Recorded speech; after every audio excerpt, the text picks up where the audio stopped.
जय श्री कृष्ण। भागवत गीता के अंदर भगवान कृष्ण के द्वारा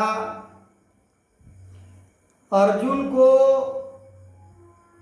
ऐसे ज्ञान से भगवान कृष्ण संवारना चाह रहे हैं, जो ज्ञान बड़े बड़े ज्ञानी पुरुष तपीश्वर को भी प्राप्त नहीं होता है। ऐसे ज्ञान भगवान कृष्ण प्रदान किए अर्जुन को, जिस ज्ञान से परमात्मा को सभी जगह देखा जाता है। संसार के कितने प्राणी ऐसे हैं जो अर्जुन वाला ज्ञान को प्राप्त करना चाहते हैं, अर्जुन के जैसे परमात्मा को देखना चाहते हैं। सुनने में, कहने में बड़ा अजीब सी बात है ये। क्या आज भी परमात्मा को देखा जा सकता है? जैसे अर्जुन कुरुक्षेत्र के मैदान में भगवान कृष्ण के द्वारा सर्वत्र परमात्मा को देखा, ऐसे परमात्मा को इस कलयुग में क्या संभव है?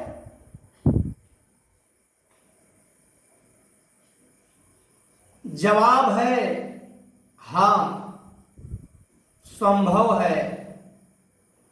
पर कैसे?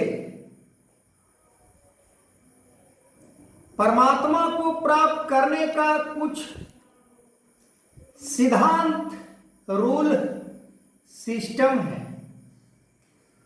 जैसे हम संसार के अनेकों कार्य को करने के लिए सिस्टम के द्वारा गुजरते हैं, तब वो कार्य सही सलामत हो पाता है।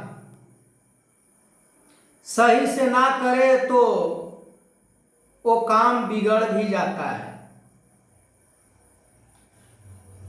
परमात्मा को भी प्राप्त करने के लिए उस सिस्टम से गुजरना पड़ता है, पर हर कोई इस सिस्टम में आना नहीं चाहता। भगवान कृष्ण बार बार अर्जुन को ज्ञान दे रहे थे, पर बार बार अर्जुन भूल रहे थे। ऐसा ज्ञान जो शायद हर किसी के लिए संभव है। और ऐसे तो भगवान कृष्ण कहते हैं कि ये मानव देह जो प्राप्त हुआ है वो भगवान परमात्मा को ही प्राप्त करने के लिए हुआ है। पर हम इस शरीर से संसार के अनेकों कार्य को केवल करते हैं,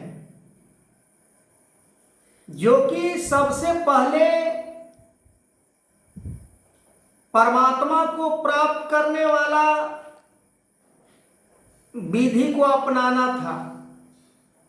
परमात्मा को जानने वाला विधि को अपनाना था।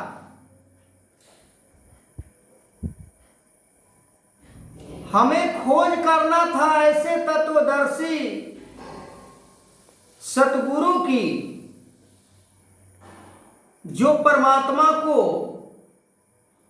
जानता हो। सुबह में मैं वीडियो के अंदर जिक्र किया था कि परमात्मा को तो वही दिखला सकता है जो परमात्मा को देखा हो। जब तक न देखूं अपनी नैनी, तब तक न मानूं गुरु के कहनी। परमात्मा कहने और सुनने की बात नहीं है कि कोई कह दे कि गंगा स्नान कर लो परमात्मा प्राप्त हो जाएगा, काशी मथुरा चले जाओ परमात्मा प्राप्त हो जाएगा, मक्का मदीना चले जाओ परमात्मा प्राप्त हो जाएगा,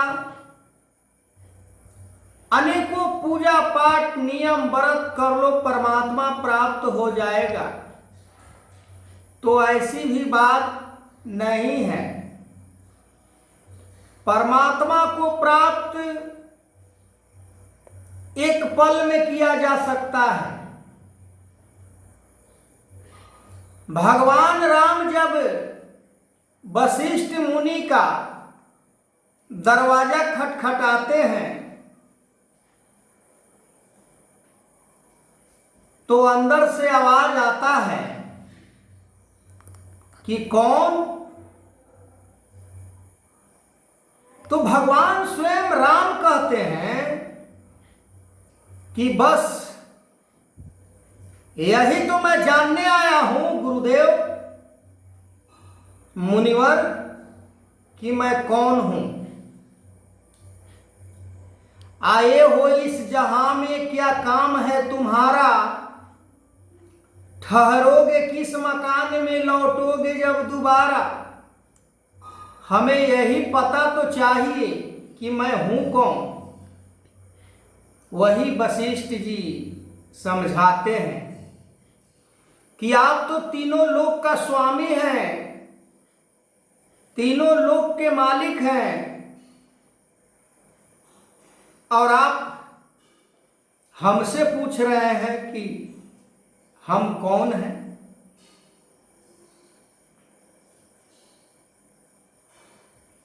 यही बात को अनेकों संतों ने, महापुरुषों ने समय समय पर इशारों इशारों में, बातों बातों में समझाए कि परमात्मा को प्राप्त करने में कितना समय लगता है।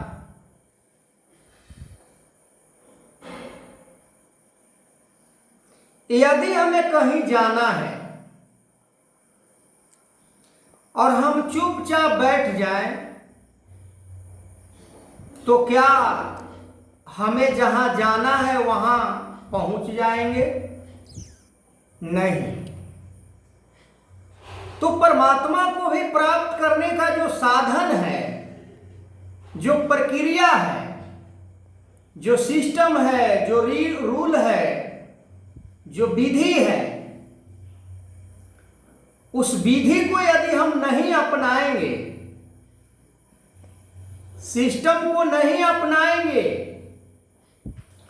तो परमात्मा को प्राप्त नहीं कर सकते हैं। और यदि हमें जाना कहीं है और कहीं दूसरे रास्ते को पकड़ लिए, तो जहां जाना होता है वहां हम नहीं पहुंच पाते हैं, क्योंकि हम सही रास्ता को नहीं पकड़ा। तो परमात्मा को भी प्राप्त करने का जो कर्म, साधन गुरु के द्वारा बताया जाता है, वो यदि हम नहीं करते हैं तो परमात्मा कदापि नहीं प्राप्त हो सकता है। ये पूरे संसार नाशवान, हम परमात्मा को संसार में ढूंढेंगे तो कहीं पर भी मिलने वाला नहीं है। परमात्मा सुई की तरह नहीं है कि परमात्मा को खोजना पड़ता है। इसी बात को कुछ संतों ने इस तरह से कहे कि निकटे हैं पर सूझ सूझत नाही, धीरिक धीरिक ऐसो जिंद, तुलसी या संसार की भयो मोतिया बिंद। आगे मैं इस वीडियो को कंटिन्यू करूंगा, तब तक के लिए जय श्री कृष्ण।